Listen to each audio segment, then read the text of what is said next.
Hi. അപ്പോൾ ദേ ഇന്നിതാ കൊഴുവയാണ് കേട്ടോ. കൊഴുവയാണോന്ന് ചോദിച്ചാൽ ചെറിയ കൊഴുവയല്ല, കുറച്ച് വലിയതാണ്. വേളൂരി ആണോന്ന് ചോദിച്ചാൽ വേളൂരിയല്ല. അപ്പം കൊഴുവ നമ്മുടെ തിളപ്പിക്കാൻ പോവാണ്. തിളപ്പിക്കാന്ന് വെച്ചാൽ വിനാഗിരി ഒഴിച്ചിട്ട് കൊച്ചിക്കാർ ചെയ്യുന്ന പോലെ ചെയ്യാൻ പോവാണ്. അപ്പം കൊഴുവ രണ്ടാക്കി വെച്ചിട്ടുണ്ട് കേട്ടോ. കുറച്ചധികം വാങ്ങിച്ചു വറുത്തും കൂടെ വെക്കാൻ. ഇത് വറുത്താൽ ഭയങ്കര ഇഷ്ടമാണ് കേട്ടോ. അപ്പോൾ ഇതിങ്ങനെ വറുത്ത് കൂട്ടുമ്പോൾ നല്ല ടേസ്റ്റാണ്. അപ്പോൾ കുറച്ച് വറുക്കാനും വെച്ചിട്ടുണ്ട്. വെറുതെ പെറുക്കി പെറുക്കി തിന്നാലോ. അപ്പം വറുക്കാനും കുറച്ച് വെച്ചിട്ടുണ്ട്. നമുക്ക് കുറച്ച് തിളപ്പിക്കുകയും ചെയ്യാം. അത് എണ്ണ ഒഴിച്ചു കൊടുക്കാം. നമുക്ക് കുറച്ച് കടുകൊക്കെ പൊട്ടിച്ച് തിളപ്പിക്കാം. തിളപ്പിക്കണ സാധാരണ കടുകൊന്നും പൊട്ടിക്കാറില്ല. അതാ നമ്മുടെ ഉള്ളിയും പച്ചമുളക് ഇഞ്ചി അത്രയൊക്കെ അരിഞ്ഞു വെച്ചിട്ടുണ്ട്. അപ്പം അതും അങ്ങോട്ട് ഇട്ടിട്ട് കുറച്ച് വിനാഗിരി ഒഴിച്ച് മുളക് പൊടിയൊക്കെ ചൂടാക്കി അങ്ങോട്ട് ഇട്ടിട്ട് വെറുതെ തിളപ്പിക്കുക ചെയ്യുക സാധാരണ. പക്ഷെ അപ്പം ഞാൻ ഇത്തിരി കടുകൊക്കെ പൊട്ടിച്ച് രുചിക്കിരിക്കട്ടെ എന്ന് വിചാരിച്ചു. അപ്പം നമുക്ക് കടുക് ഇട്ട് കൊടുക്കാം. കടുകൊക്കെ പൊട്ടി വന്നിട്ടുണ്ട്, പൊട്ടിക്കൊണ്ടിരിക്കുന്നുണ്ട്. നമുക്ക് ഇട്ട് കൊടുക്കാം. ഉള്ളി ഇഞ്ചി പച്ചമുളക് നല്ലോണം വഴറ്റി കൊടുക്കാം. ഇട്ടിട്ടില്ല, മുളക് പൊടി പൊട്ടിച്ചിട്ട് പേടിയ മൂക്കിലും വായിലെല്ലാം പോകും.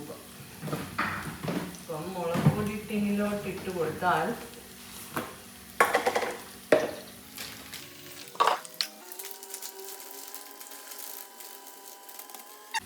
പൊടിപ്പിക്കുന്നിടത്തൊന്നും വാങ്ങുന്നതാണ് കേട്ടോ. അപ്പം അതേ മുളക് പൊടി 3 സ്പൂൺ മുളക് പൊടി ഇട്ടിട്ടുണ്ട് കേട്ടോ. നല്ല എരിവ് വേണം. വിനാഗിരി ഒഴിക്കുമ്പോൾ നല്ല പുളിയല്ലേ. മഞ്ഞൾപ്പൊടി, മഞ്ഞൾപ്പൊടി മുളക് പൊടി മാത്രമേ ഇടുള്ളൂ. നല്ലവണ്ണം വഴറ്റി കൊടുക്കാം.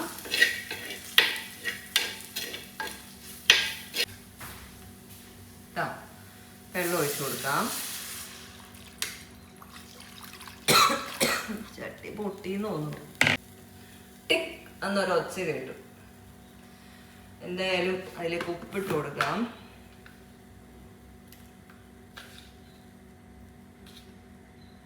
രണ്ട് സ്പൂൺ ഉപ്പ്. അതിലേക്ക് വിനാഗിരി ഒഴിച്ചു കൊടുക്കുക. അതെന്തെന്നാ കോക്കനട്ട് വാട്ടർ വിനീഗർ, നമ്മുടെ നീര പോലത്തെ സാധനം. എന്തോരം പുളി വേണം അതിനനുസരിച്ചിട്ട് ഒഴിച്ചു കൊടുക്കണം കേട്ടോ. പുളി വേണമല്ലോ. ഒരു 3 സ്പൂൺ ഒഴിച്ചിട്ടുണ്ട്. അത്രയും ഉണ്ടായിരിക്കും. ഇപ്പം ഒന്ന് തിളച്ച് വരട്ടെ. തിളയ്ക്കുമ്പോഴാ അല്ലേ ഇട്ടിട്ടങ്ങ് പോവാലോ എന്ന് വിചാരിച്ചു ഞാൻ. ഇതാ മീൻ വറുക്കാനുള്ള ചട്ടി ഇവിടെ ഉണ്ട്. നമുക്ക് ഈ അടുപ്പിലേക്ക് മീൻ വറുക്കാനുള്ള ചട്ടി വെച്ച് കൊടുത്തിട്ടുണ്ട്.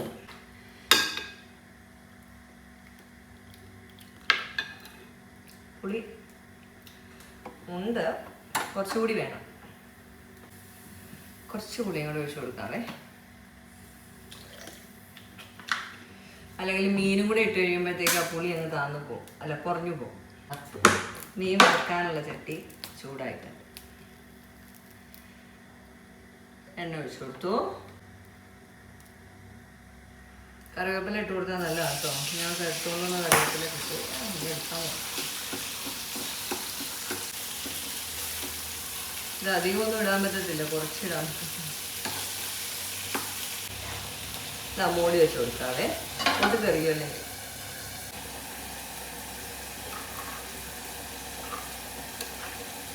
ഇടാല്ലേ, തിളച്ചോളൂ. തിളച്ചാൽ അധികം നേരമൊന്നും വേണ്ട, പെട്ടെന്ന് തന്നെ ആവും.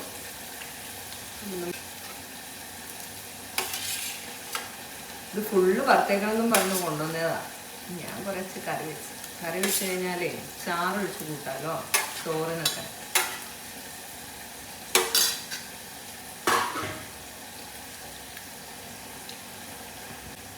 അതും ഒന്ന് മൂടി വെച്ച് കൊടുക്കാം.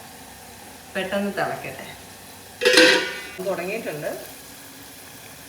ഇവിടെ മീൻ വറക്കുന്നു, ഇവിടെ മീൻ തിളപ്പിക്കുന്നു, ഇവിടെ മീൻ വറക്കുന്നു, ഇവിടെ മീൻ തിളപ്പിക്കുന്നു. അപ്പോൾ ഇതാ നമ്മുടെ കറിയൊക്കെ റെഡി ആയിട്ടുണ്ട് കേട്ടോ. നല്ലോണം വന്നിട്ടുണ്ട്. ഇനി ഇത് വന്ന് കഴിഞ്ഞാൽ അലിഞ്ഞ് വിട്ടു നമുക്ക് തീ നിർത്തി കൊടുക്കാം. നല്ല പൊള്ളച്ച് വന്നിട്ടുണ്ട് കേട്ടോ. പാകത്തിന് വേവായിട്ടുണ്ട്.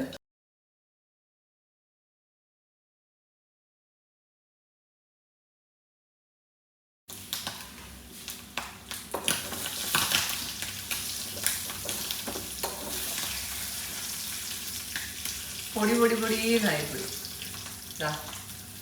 പൊടിഞ്ഞു പോയി. എന്നാലും കുഴപ്പമില്ല. മുള്ള് മാറ്റാൻ കഷ്ടപ്പെടണ്ടല്ലോ. പെറുക്കി തിന്നാൻ മതി.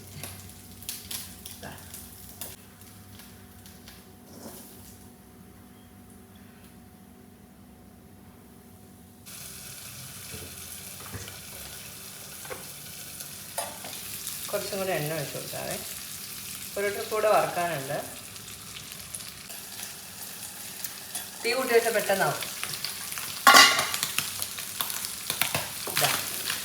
പൊട്ടിത്തെറിക്കാൻ തുടങ്ങിയിട്ടുണ്ട്.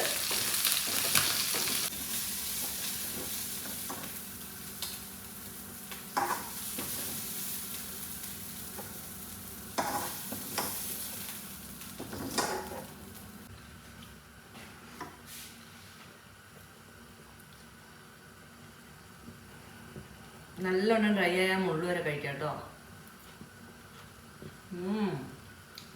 ഇത് ഡ്രൈ ആയിട്ടില്ല. കൊള്ളാം. ഡ്രൈ ആവാതെ കഴിക്കുമ്പം അതിന് വേറൊരു ടേസ്റ്റാണ്.